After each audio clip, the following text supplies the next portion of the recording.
Recently, while reading one of the deep learning book, I came across a very interesting concept called positional encoding. So let me explain why it is really required, and then I will go in depth of how it is used, its types, and when and where you need to feed it to the model. Right.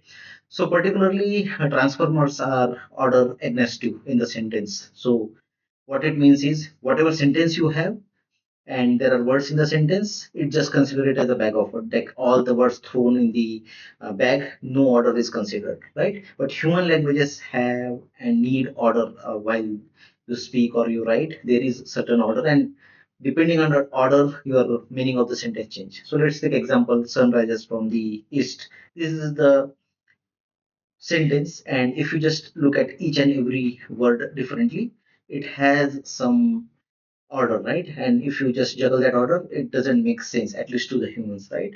But transformer doesn't care about that. They just consider all the words like discrete words, and they just put it into a bag and do some kind of mathematical operations on that.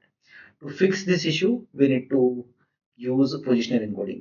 Now, positional encoding is telling model that okay, this is the position, and this is how you should treat according to this position. There are two types of positional encoding. One is fixed position encoding, another one is learnable. Fixed position encoding is simpler to understand, simpler to implement, and it's quite intuitive as well. You pass each word through some function, sinusoidal function generally, because those are easier and continuous with integrations and derivatives kind of thing. So it's a continuous function. I will not go into much depth of that mathematics. I don't know how all those things are computed, but people have worked on it. They have come up with some formulas, and that works. Um, in fixed kind of encoding, you just take each word, pass it to that function, you get the output, and once you create that sentence with that embedding, you pass it to the model. There are some inherent problems with this particular approach. One is it just doesn't care about the importance of word. It just care about the position one, two, three, four. Sometimes importance is or needs to be given to the word so that you can actually play better around those words, right? Another type of embedding which fixes this problem is learnable position encoding.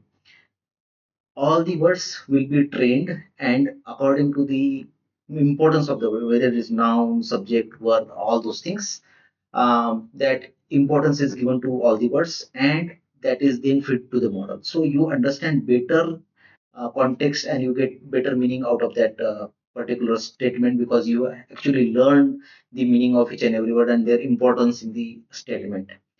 But you can easily assume it is computationally more heavy and sometimes not very deterministic, right? Because you don't know which functions got applied. It is learned that way, right? Different models use different techniques, fixed and learnable position encoding, depending on their architecture. It's not very straightforward which architecture will be more suitable for which kind of encoding. You need to probably iterate and experiment. But these are two different types of encodings, positional encodings used before you feeding your data to deep learning models. Thank you.